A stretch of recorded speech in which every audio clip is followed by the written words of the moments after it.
Рамазан қызы Назерке 2000 жылдың қыркүйек айының 15-інде Жамбыл облысы Тараз қаласында дүниеге келген. Номері 30-шы орта мектепте 1-ші сыныптан бастап 5-ке оқып, қазіргі күнде қызыл дипломға үміткер. Назеркенің өте ұйымшыл, жауапты, ұқыпты және ұйымдастырушылық қасиетке бейім, еңбекқор, бастамшыл, белсенді әрі тез тіл табысу қасиеттеріне ие екендігін лицей оқушылары растап берді. Олай дейтін себептері де бар. Өйткені болашақ президент кітап оқуға, волейбол ойнауға, би билеуге, тоғызқұмалақ ойындарын ойнауға және сонымен қатар саяхаттауға өте құштар. Ал дәл қазір әсерлі әңгіме бағдарламасының ең бірінші қонағы мектебіміздің болашақ президентімен интервью.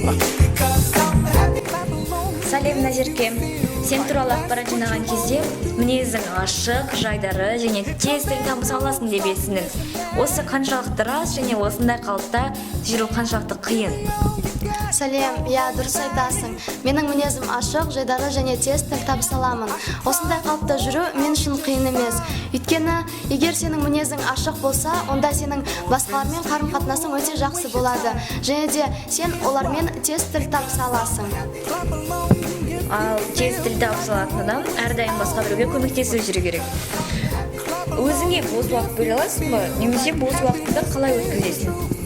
Мен өзіме бос уақыт бөле аламын. Мен бос уақытымда көбінесе жалғыздықта отырып, өз-өзімнен есеп аламын. Ал оқушылардың, яғни лицей қыздарының КТФ білім олимпиадасы, жас жасампаздар жоба жарысы, информатрикс секілді лицей аралық, республикалық, халықаралық олимпиадаға қатысуы қаншалықты дұрыс деп ойлайсың? Меніңше, осы лицей оқушылары осындай жарыстарға, олимпиадаларға қатысу керек деп ойлаймын. Өйткені сен тек сабақ оқып қана емес, одан басқа осындай жобаларға, олимпиадаларға қатысып, өз-өзіңді басқа қырдан да көрсету керексің деп ойлаймын. Ал жоба олимпиада дейміз. Сен өзің қандай олимпиадаға қатысып, қандай жобаларға белсене араластың және болашақта кім болғың келеді? Мен олимпиада дегенде түрік тілі олимпиадасында болдым. Осы КТФ білім олимпиадасына барып қайттым. Содан кейін мен қазір қасымдағы бір қызбен проект алдым. Ол проект информатикадан. Мен оған қазір жақсы дайындалып жүрмін. Және болашақта мен осы Қазақстанға пайдам тиетін бір мамандықта болғым келеді. Қазақстанға пайдасы тиер азаматша қазіргі таңда мектебіміздің президенті болуға үміткер.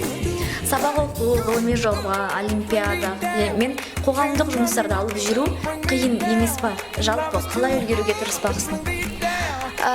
Негізінде бұл әрине қиын, бірақ мен осыларға әрбіріне уақыт тауып, уақытылы жасап тұрамын деп ойлаймын. Лицейдің болашақ президентіне арналған арнайы анкетада лицейіміздің дамуына өз үлесімді қосқым келеді деп. Ал негізгінде қандай мақсаттарың бар? Мен өз үлесімді, әрине, егер мен президент болсам, өз үлесімді қосамын.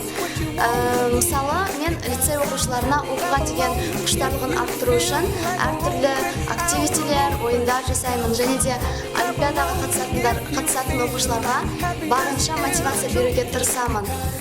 Және менің негізгі мақсатым осы лицейдегі әрбір күнді, әрбір сәтті осы лицей оқушыларына есте қаларлықтай етіп өткізгім келеді. Ал жалпы лицейдің болашақ көшбасшысы ретінде қоғамдық іс-шараларды, яғни активитерлерді ұйымдастыру жағына келер болсақ?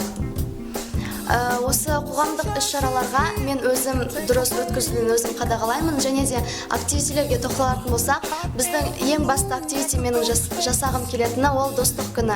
Достық күні ол осы лицейдің тек оқушылары, мұғалімдері ғана емес, одан қатар жұмыскерлері оған барлығы қатысады. Ол достық күнінде біз тек өз сыныбымызбен ғана қарым-қатынаста болмай, басқа сыныптармен бірге өзіміздің достығымызды одан сайын арттыру болып табылады. Достық күнінің мақсаты осындай. Және одан да басқа көптеген активитилер жасаймын. Мысалы, бургер пати, флешмоб пати, пижама пати, шаш сәндеу пати, караоке пати және одан да басқа әртүрлі активитилер, қызықты активити жасаймын. Көптеген іс-шаралар жасаймын дедің. Лицей мұғалімдері мен жұмыскерлерінің арасында, оқушылардың арасында тығыз байланыс орналастырамын деп айтты.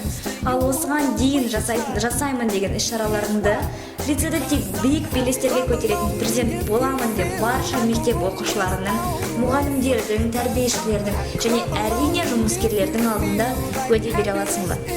Я, егер мен президент болсам, барша мектеп оқушыларының, мұғалімдерінің, тәрбиешілерінің және жұмыскерлердің алдында уәде беремін.